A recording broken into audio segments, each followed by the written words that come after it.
दोस्तों, welcome to my YouTube channel Commander Strikes. आज मैं आपके लिए एक बहुत ही महत्वपूर्ण विषय पे चर्चा कर रहा हूं और ये बात मैं आपके समक्ष अपने दर्शकों के सामने इस वीडियो को रख रहा हूं। मुझे पूरी उम्मीद है कि ये आपको वीडियो पसंद आएगा। आपको यदि वीडियो पसंद आया तो उसको लाइक करिए और इस चैनल को सब्सक्राइब करें। आज का जो हमारा विषय है वो ये है कि भारत का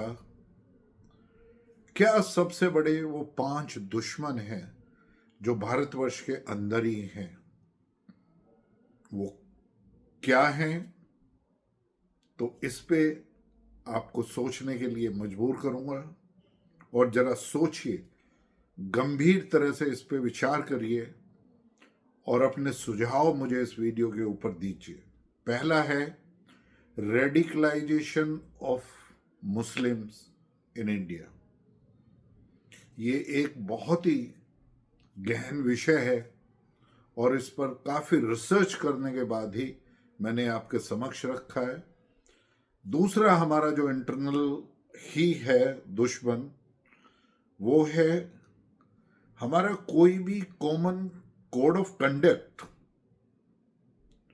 सभी देशवासियों के लिए कॉमन कोड ऑफ कंडक्ट का होना जरूरी है। इसका मतलब यूनिफॉर्म सिविल कोड का अभी तक ना लागू करना, ये एक बहुत बड़ी कमी है और हमें आगे बढ़ने में एक दुश्मन का कार्य कर रही है कि जो है ना, हमें आगे बढ़ने के कार्य में और पूरे भारतवर्ष को संगठित करने के लिए और एक तरह की हम यूनिफॉर्म कोड से आगे बढ़ें, तो उससे हमें वंचित कर रही है कि यूसीसी का ना होना। जो तीसरा इंटरनल एनिमी और दुश्मन जो मैं मानता हूं, जो हमारे प्रगति के मार्ग में जितनी तेजी से हम और आगे बढ़ सकते हैं, उसमें जो अवरोध पैदा करता है वो है करप्शन, भ्रष्टाचार। चौथा हमारा जो है वो है, ये एक बहुत ही सेंसिटिव इशू है, लेकिन जब आप मेरे वीडियो को देखेंगे और सुनेंगे मेरे विचार जो मैंने रिसर्च करके रखा है, तब आप देखेंगे वो है रिजर्वेशन। रिजर्वेशन किस तरीके से हमारी प्रतिभा को आगे बढ़ाने के लिए एक कुंठा का विषय है, उस पर आज हमें सोचना पड़ेगा यदि हम निश्चित तौर पर हर एक तरीके से एक विकसित भारत 2047 में बनना चाहते हैं। पांचवा जो है हमारे अंदर जो कमी और जो हमारे एक दुश्मन का कार्य करती है हमें आगे ना बढ़ाने के लिए और एक विकसित देशों की पंक्ति में अग्रणीय बनाने के लिए, जबकि हमारे पास में इतना बड़ा सिविलाइजेशनल वैल्यू सिस्टम जो इतना महत्वपूर्ण हमारे साथ में एक है, उसके बावजूद भी लैक ऑफ सिविक सेंस। तो ये 5 विषय मैंने बढ़ाए हैं। अब मैं इन 5 विषयों को जल्दी से जल्दी विस्तार में करूंगा। रेडिकलाइजेशन ऑफ मुस्लिम्स, एक तरीके से जो मदरसे की एजुकेशन भारतवर्ष में आई है और उसमें अनअकाउंटेबल ऐसे मुल्ला और मौलवीज ने उन्होंने अपनी तालीम दी है, जो एक तरीके से बंटवारे के बाद में पाकिस्तान का जो जन्म हुआ वो एक तरीके से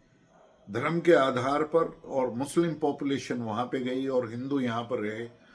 तो पाकिस्तान का निरंतर जो मुस्लिम भारतवर्ष में उनको बरगलाने के लिए, भारतवर्ष के खिलाफ टेररिस्ट एक्टिविटीज कराने के लिए, भारतवर्ष में जम्मू कश्मीर में जो है ना, इन सभी चीज़ों को करने के लिए एक तरीके से, और उसके साथ साथ जो कांग्रेस का बहुत ज़्यादा टाइम तक जो रिजीम रहा, जिस तरह से उन्होंने या उनके साथ जो और अपोजिशन पार्टीज की गवर्नमेंट स्टेट में रही हैं, उन्होंने जिस तरह की अपीजमेंट पॉलिटिक्स को आगे बढ़ाया है, तो उसके कारण एक तरीके से जो कुछ मुस्लिम समाज, कुछ ही लोग मुस्लिम समाज के, सभी मेरे जो मुस्लिम भाई हैं, जो मेजॉरिटी ऑफ मुस्लिम हैं इंडिया में जो रहते हैं, वो काफ़ी लॉयलिस्ट हैं कंट्री के लिए, उन्होंने कंट्री के लिए सेक्रीफाइस किया है, वो कंट्री की आज़ादी के लिए लड़े हैं, वो हमारी फौज में भी हैं। लेकिन जिस तरीके से अब उनका एक तरह से उनको जो हाईजैक किया गया है, जिस तरीके से बच्चों को ही उसमें रेडिकलाइज करने के लिए जो पाठ्यक्रम चलते हैं, जिस तरीके से उनको भ्रमित किया जाता है, जिस तरीके से पाकिस्तान में भारत के खिलाफ जो हैं वो टेररिस्ट कैंप चल रहे हैं, और वो एक फंडिंग करके किस तरीके से भारतवर्ष में उन्होंने स्लीपिंग सेल बनाई हुई है, किस तरह से अब वो जो इंटेलेक्चुअल मुस्लिम है, जिसमें अभी कुछ डॉक्टर लोग भी सम्मिलित पाए गए थे, और फिर जो हमारी महिलाएं हैं, इनोसेंट महिलाएं, अब उनको भी किस तरीके से उसमें इन्वॉल्व कर लिया गया है। तो ये एक बहुत ही बड़ा मुद्दा है। इसमें सबसे बड़ा पहले जो आह्वान किया था हमारे farmer CDS general Vipin Rawat ने ये बताया था कि भारतवर्ष को एक या दो फ्रंट पे ही नहीं, बट 2.5 फ्रंट पे वॉर लड़नी है, और उसमें एक फ्रंट था पाकिस्तान, एक तरफ था चाइना, और दूसरा फ्रंट था, हाफ फ्रंट था भारतवर्ष में। तो मेरा मानना है कि हमें सोचना पड़ेगा, मदरसों की एजुकेशन को, हमारे मुस्लिम समाज को आगे आना पड़ेगा कि कोई भी ऐसे अशिक्षित मुल्ला मौलवीज जो हैं वो मुस्लिम बच्चों को किसी भी तरीके से इस रेडिकलाइजेशन से बचा सके। इसके लिए हमें एक मुहिम चलानी पड़ेगी, जल्दी से जल्दी इस से हमें निवारण करना पड़ेगा, और इस एक दुश्मन को जो भारतवर्ष में बढ़ रहा है उसका इलाज सोचना पड़ेगा, और एक तरीके से हमें सर्जिकल स्ट्राइक इसके ऊपर करनी पड़ेगी, इसको समाप्त करना पड़ेगा अपने समाज में, जिससे हमारे बच्चे भ्रमित ना हो, हमारे युवा, मुस्लिम युवा भ्रमित ना हो, और पाकिस्तान का जो एक पूरी तरीके से जो यहाँ पर स्लीपिंग सेल पैदा करने का, या एक टेररिस्ट को इंट्रोड्यूशन करने का, या सोशल मीडिया के माध्यम से एक तरीके से ऐसे लोगों को रिक्रूट करना जो हमारी मुस्लिम महिलाओं को या हमारे मुस्लिम बच्चों को या युवाओं को जो भ्रमित करते हैं, जो एक तरीके से रेडिकलाइज करते हैं, उसको जल्दी से जल्दी रोकना पड़ेगा। इसके लिए सख्त कानून और बड़ा ही प्रभावशाली जो है ना वो पुलिस रिफॉर्म्स, और इस पे एक कानून लाने की ज़रूरत पड़ेगी। और जितने भी अपीजमेंट से रिलेटेड लॉज हैं जो कांग्रेस रिजीम में बने हैं, उनको जल्दी से जल्दी हटाना पड़ेगा। ये बहुत ही एक जिम्मेदारी जो है वो गवर्नमेंट ऑफ इंडिया की है, और हम सभी देशवासियों की ये जिम्मेदारी है कि हम अपने देश को रेडिकलाइजेशन से, जो हमारा एक मुस्लिम समाज के जो कुछ लोग भ्रमित हो रहे हैं, उससे हम बचा सकें। दूसरा, मैंने बताया था कि जिस तरीके से एक कॉमन सिविल कोड होना बहुत जरूरी है, और कॉमन सिविल कोड का होना इसलिए जरूरी है कि हम सारे राष्ट्र प्रथम की पॉलिसी को हम अपना सकें। हमारा जो है बच्चों को पैदा करना, बच्चों को आगे शिक्षित करना, कितने जो है ना बच्चे जो है ना वो हम कर सकते हैं, गवर्नमेंट हमें क्या सुविधाएं दे सकती हैं। तो एक तरीके से उनकी शादी का एक दूसरे के धर्म में इंटरव्यूजन ना करके, लेकिन फिर भी कॉमन सिविल कोड का आना बहुत ही जरूरी है। अब इसको कुछ स्टेट ने जो है ना यूसीसी को लेके आए हैं, लेकिन एनआरसी के बाद में एसआईआर, और एसआईआर के जो है ना साथ साथ जो है ना यूसीसी का लाना बहुत ही जरूरी है। इसमें हम जितना डिले करेंगे उतना ही नुकसान हमारे देश को इसमें होगा, और हमें इसमें कैंपेन चलाना पड़ेगा, हमारे देश को समझना पड़ेगा कि यूसीसी क्यों जरूरी है हमारे देश के लिए। तो ये मैं मानता हूँ इस दुश्मन को भी हमें बहुत जल्दी से जल्दी खत्म करना पड़ेगा, लाकर यूसीसी। इसके बाद में करप्शन। देखिए, करप्शन जिस तरीके से हमारे जो टॉप में था, जो गवर्नमेंट के अंदर एक करप्शन का, उसको आदरणीय नरेंद्र मोदी जी ने और उनकी जो गवर्नमेंट मशीनरी, जिस तरह का गवर्नेंस मॉडल उन्होंने दिया है, उनके जो इफेक्टिव जो और बहुत ही कॉम्पिटेंट काउंसिल ऑफ मिनिस्टर्स रहे हैं, और उनका जिस तरीके से administrative wing, that is use of हमारे एडमिनिस्ट्रेटिव ऑफिसर्स, आईएएस आईपीएस, या हमारे आईएफएस फॉरेन कंट्रीज में जो हैं, उन सभी का जिस तरीके से टॉप लेवल पे, तो वहाँ पर कोई भी करप्शन नहीं है। लेकिन इसका मतलब ये नहीं है कि यदि मिनिस्ट्री लेवल पे, यदि टॉप लेवल पे ये करप्शन नहीं है, तो भारतवर्ष में करप्शन बहुत है, ब्लैक मनी बहुत है। ब्लैक मनी की अमाउंट जो है वो कम से कम US dollars 1.5 trillion to US dollars 2 trillion है, बेनामी प्रॉपर्टीज बाहर, अनअकाउंटेड प्रॉपर्टीज, और इनकम टैक्स को बचाने के लिए money laundering, bank fraud, economic frauds, इस तरीके के बहुत ज़्यादा करप्शन है। एनपीएस का एक बिल्कुल जीता जागता उदाहरण है, जहां पर कारपोरेट को यूपीए 1 यूपीए 2 में करीब 34 लाख करोड़ रुपया अनअकाउंटेड क्रेडिट दिया गया, और जो वापस भी नहीं आ चुका है, और जिसकी वजह से आईबीसी के द्वारा जो है उन कंपनीज को दूसरों को हैंड ओवर किया गया, लेकिन उसमें जो फंसी हुई अमाउंट है, जो बैंक की अमाउंट को वापस नहीं गया है, वो उसकी वजह से गवर्नमेंट को जो है ना 16.4 लाख करोड़ रुपीज को राइट ऑफ करना पड़ा, जिसकी रिकवरी अभी तक नहीं हुई है, बहुत ही कम रिकवरी रेट है। और उसमें जो कल्प्रिट्स थे उनको भी सजा जो है ना वो नहीं हो पाई है। तो ये कहीं ना कहीं कमी है करप्शन के लिए, हमें और स्ट्रिक्ट लॉज लाने पड़ेंगे। एक तरीके से हमें फास्ट ट्रैक कोर्ट से इन केसेस को ट्राई करना पड़ेगा, और जिस तरीके से एमपी एमएलए के खिलाफ जो है ना एक केस को 3 साल में ही खत्म किया जाना चाहिए, क्रिमिनल केसेस को, उसी तरीके से सारे जितने भी करप्शन के केसेस हैं उनकी एक समय सीमा जो है ना निर्धारित होनी चाहिए, जिसमें हर एक कोर्ट में, लोअर कोर्ट में, फिर हाई कोर्ट में, और फिर सुप्रीम कोर्ट तक केस जो है ना वो एक एक साल के अंदर, मतलब मैक्सिमम समय सीमा जो है निर्धारित, वो 3 साल की होनी चाहिए। तो करप्शन एक हमारा तीसरा सबसे बड़ा दुश्मन, इंटरनल दुश्मन है, जिसको हमें विकसित भारत की तरफ बढ़ने के लिए, अपने पूरे पोटेंशियल को अनलीश करने के लिए हमारे सामने खड़ा है, उसको हमें समाप्त करना होगा। उसके बाद आता है रिजर्वेशन। देखिए देशवासियों, एक ये बहुत ही सेंसिटिव मुद्दा है। आप देखिए हमारी काफ़ी पॉपुलेशन ऐसी है जो बहुत ही वंचित रही है, और जो हमारा इवन सेंचुरीज ओल्ड जो प्रथा रही है उसमें वो पिछड़े रहे हैं। लेकिन आज़ादी के बाद में जिस तरीके से रिजर्वेशन उनको दिया गया है, और रिजर्वेशन ने उनको काफ़ी फ़ायदा किया है, स्पेशली आज भी मैं रिजर्वेशन के फेवर में हूँ, लेकिन वो सिर्फ एक बार रिजर्वेशन मिलना चाहिए एक फैमिली को, क्योंकि एक बार रिजर्वेशन मिलके जब एक हमारे जो शेड्यूल कास्ट, शेड्यूल ट्राइब या ओबीसी या कोई भी रिजर्वेशन है उसके तहत वो रिजर्वेशन पा लेते हैं, तो उस फैमिली में उसी आदमी के बच्चों को फर्दर जो है ना वो रिजर्वेशन नहीं मिलना चाहिए, क्योंकि उनकी इकोनॉमिक कंडीशन इम्प्रूव हो जाती है। आप उनको यदि आप दूसरी जनरेशन या तीसरी जनरेशन में भी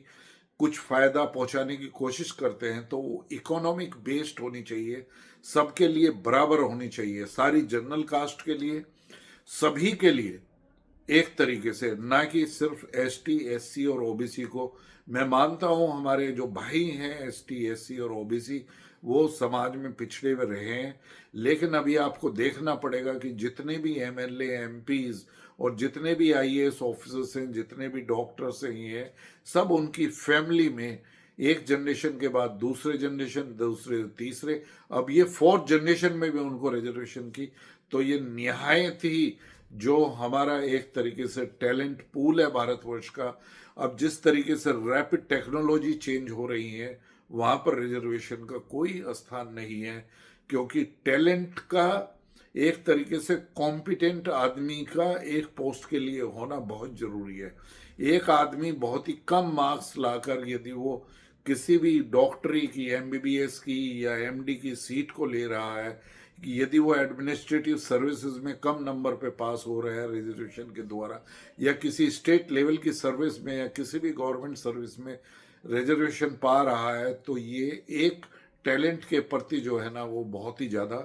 तो मेरा मानना यही है कि ये भी एक हमारे एक दुश्मन की तरह से हमारे सामने और बहुत ही सेंसिटिव मुद्दा है, क्योंकि पॉलिटिशियंस के लिए वोट बैंक है। तो इसको हम कैसे करें, इसमें हमें सभी पॉलिटिकल पार्टीज को साथ आना पड़ेगा, सभी धर्मों को साथ आना पड़ेगा, सभी कास्ट सिस्टम को साथ में आना पड़ेगा, और हमें एक प्रैग्मेटिक वे, तो प्रैग्मेटिक वे भी मैं सजेस्ट कर रहा हूँ, इसका सॉल्यूशन बहुत ही इजी है।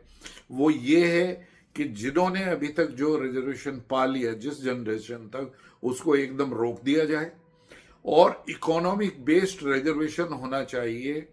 फर्स्ट टाइम के बाद। फर्स्ट टाइम अभी भी जो हमारे गरीब लोग हैं या हमारे भाई हैं ओबीसी एससी एसटी से, उनको फर्स्ट टाइम एक रिजर्वेशन कंटिन्यू होना चाहिए, लेकिन सेकंड जनरेशन के लिए, उनके बच्चों के लिए रिजर्वेशन नहीं। यदि वो फिर भी गरीब हैं और उनकी आर्थिक स्थिति ठीक नहीं है, तो उसका निर्धारण करके सभी के बराबर जो है ना, सबको बराबर सुविधा देते हुए जो है ना, इसका निवारण हमें सोचना चाहिए, क्योंकि ये हमारे मार्ग को अवरुद्ध करता है,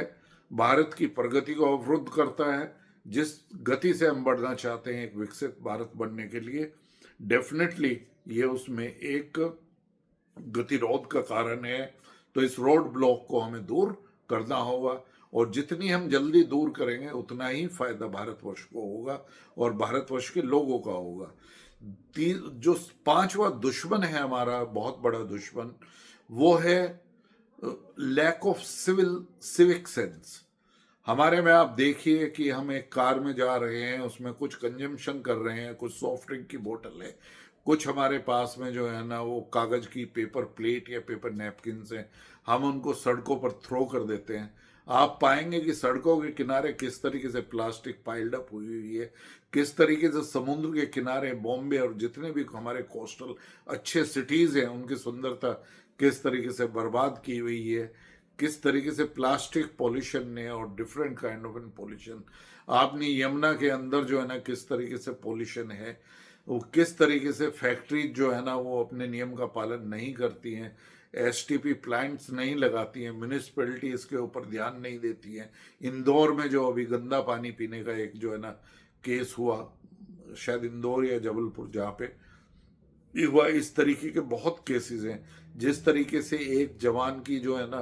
अभी वो कार चलाकर जा रहा था और जो कोहरा हो रहा था, तो ग्रेटर नोएडा में जब वो साइड में वहाँ पे एक गड्ढा बना हुआ था जिसका उसको नहीं पता था, और वहाँ पे पानी भरा हुआ और उसकी कार उसमें टॉपल हो गई और वो उससे बाहर नहीं निकल पाया। तो जगह जगह जिस तरीके से गड्ढे जो है ना हमारी सड़कों के किनारे हैं, सिविल सिस्टम प्रॉपर नहीं है, इन सभी चीज़ों को देखते हुए और जिस तरीके से हम गंदगी करते हैं, मेरा मानना है कि स्वच्छ भारत 2.0 का अब शुरुआत होनी चाहिए। और एक ये सिर्फ डिफेकेशन बाहर नहीं करते, उसके लिए टॉयलेट बनाए गए, लेकिन अभी भी आपने देखा होगा कि भारतवर्ष में कहीं पे भी टॉयलेट जाने के लिए अभी भी वो टॉयलेट का प्रयोग नहीं करते हैं। कार और मोटरसाइकिल को जगह जगह रोक कर लोग जो है ना वो टॉयलेट करते हैं सड़क के किनारे। तो काफ़ी इश्यूज हैं ऐसे जो है ना, जो हम सिविक सेंस में हम आज भी जो है ना एक तरीके से ड्रिंक करके हम ड्राइव करते हैं, और काफ़ी केसेस आ रहे हैं, स्पेशली जो ऐसे ब्रैट्स हैं जो बहुत ही महंगी महंगी गाड़ी चलाते हैं, वो किस तरीके से कुचलते हैं। अभी एक केस हुआ है, एक टोबैको डीलर का, टोबैको प्रोड्यूसर का जो बेटा है 45 ईयर्स ओल्ड, उसने किस तरीके से कानपुर में जो है ना एक्सीडेंट किया है अपनी लंबोर्गिनी ने। इसी तरीके से पूना में केस होते रहते हैं, इस तरीके के केसेस। तो ये जो इर्रेस्पॉन्सिबिलिटी है, और फिर हमारे कानून में जो ऐसे अभी भी लचर पचर कानून है कि ऐसे रिच लोगों को, ऐसे ब्रैट्स को हम जो है ना कानून के तहत जो है ना वो नहीं, हम उनको एक तरीके से हम उनको खिलाफ एफआईआर या उनके खिलाफ जो है ना सजा का प्रावधान जल्दी से जल्दी नहीं करते हैं। तो ये एक लैक ऑफ सिविक सेंस हमारे में। तो मेरा मानना ये है कि सिविक सेंस को यदि इंट्रोड्यूस करना है, एक तो फैमिली लेवल पे सिखाई जा सकती है जब बच्चे छोटे होते हैं, लेकिन यदि हम मॉन्टेसरी स्कूल से बच्चों में ये इनकलकेट करें और सभी स्कूल में इसको जो है ना कंपलसरी सब्जेक्ट की तरह से बनाना चाहिए, जैसे राष्ट्र निर्माण है तो राष्ट्र निर्माण के लिए सिविक सेंस का पढ़ाना बहुत ही ज़्यादा जरूरी है। और करप्शन के खिलाफ भी मेरा ये मानना है कि ये फैमिली से आता है। यदि पेरेंट्स इसके बारे में सेंसिटिव हैं, ये देखा गया है कि ज़्यादातर जिनके फैमिली में लोग या पेरेंट्स जो है ना वो करप्शन में रहे हैं, उन्हीं के बच्चे ज़्यादातर सर्विसेज में जाके करप्शन में फिर एक बार लिप्त होते हैं। तो इन सभी चीज़ों को ध्यान में रखकर ये जो 5 हमारे ऐसे दुश्मन हैं जो हमारे अभी आड़े और हमारे जो है ना हमें एक विकसित भारत की तरफ एक जो प्रगति हमें चाहिए उसकी तेज स्पीड से हमें बढ़ने में हमारा मार्ग अवरुद्ध कर रहे हैं, इनको हमें जल्दी से जल्दी सॉल्व करना होगा, इनको जल्दी से जल्दी दूर करना होगा। यदि आपको वीडियो पसंद आया तो इसको लाइक करिए, मेरे चैनल को सब्सक्राइब करें। टिल नेक्स्ट, जय हिंद, वंदे मातरम।